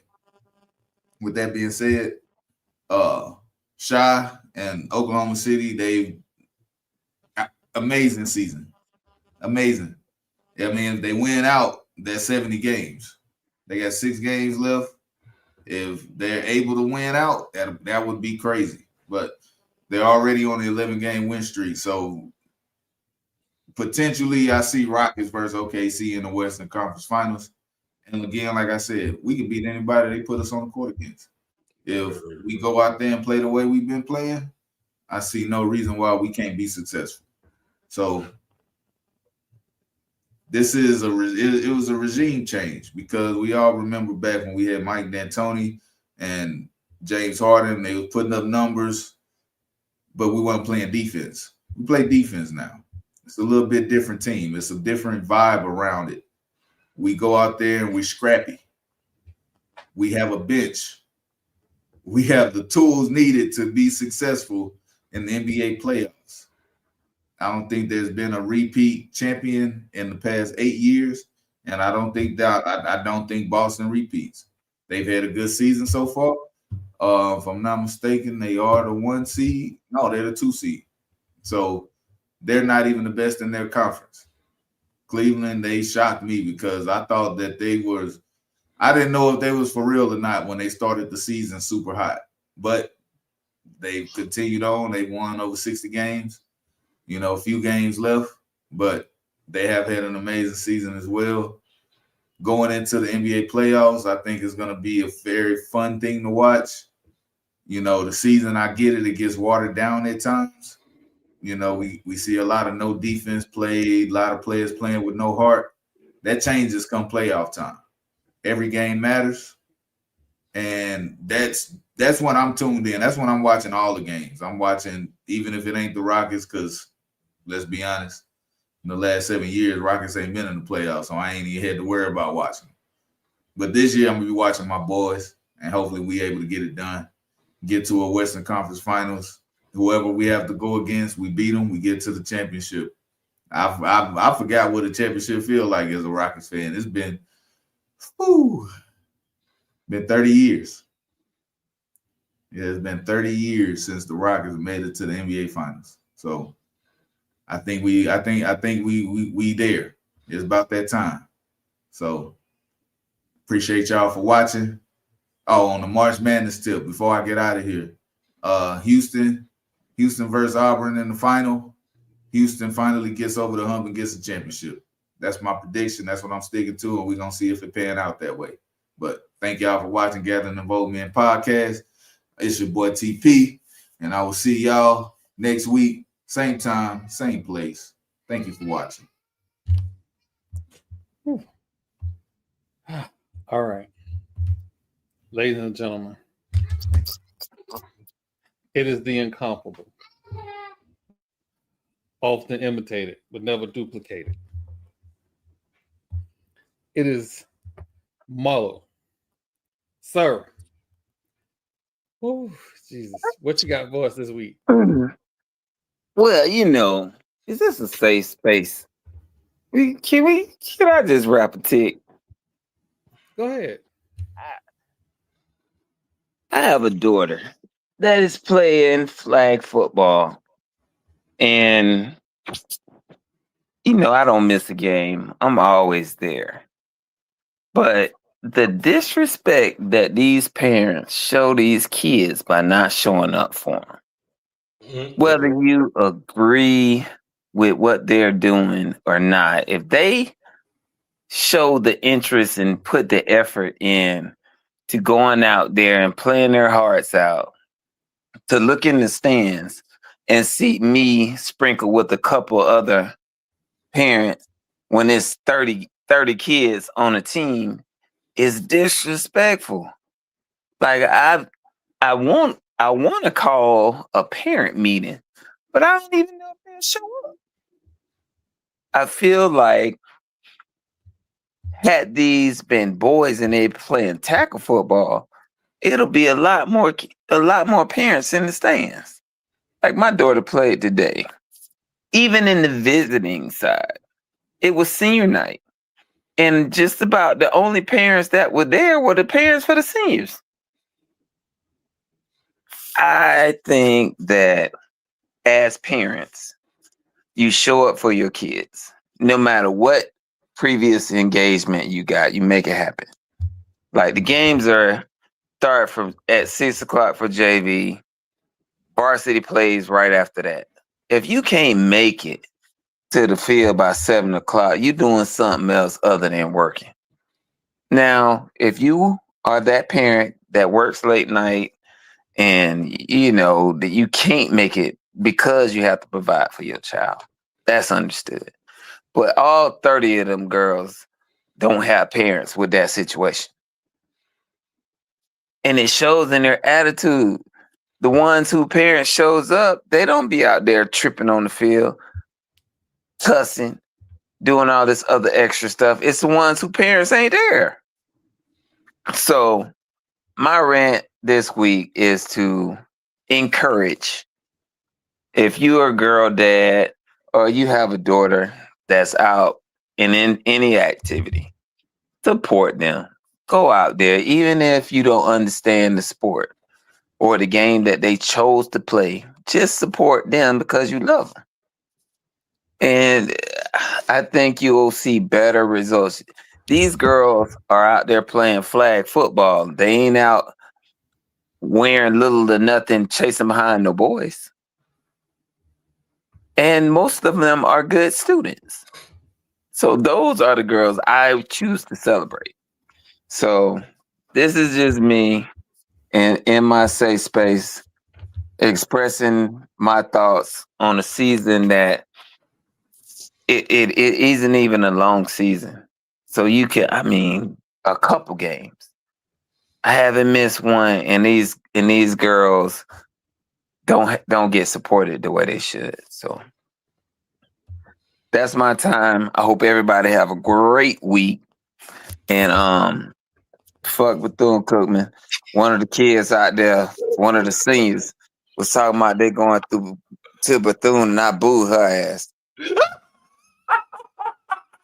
I ain't lying. I booed her ass from the visitor stand. Oh man! Hey, shout out to again. One more shout out. Shout out to Christian Ings from Norfolk State for winning the college slam dunk contest tonight. I mean, wasn't he the favorite though? It should have been ESPN #1 like twice, but you know, I'm just spitballing. Don't mind me. Hey, anybody watch the McDonald's All American game last night? Nah. That boozy kid. Did anybody see Elijah Arenas put dude on the damn skates last night? Yeah, we gonna talk about that on I Tuesday. think I put the slowed down version of that in the group chat. Hey, that boy carried like a motherfucker. Hey, that boy gonna be a problem. If they don't call these new rules yeah. that don't call shit, he carried like a. I counted 2 carries and the travel in one play. They didn't call it though. They had Stevie Wonder eyes. Man, ESPN need to bring back the commercial. Don't walk. But hey, they saying Stevie can see. Man, we not gonna go down that rabbit hole. For everybody here at the Gathering of Old Men podcast, Stevie wanted to see in black. For everybody here, we are out. Jeez.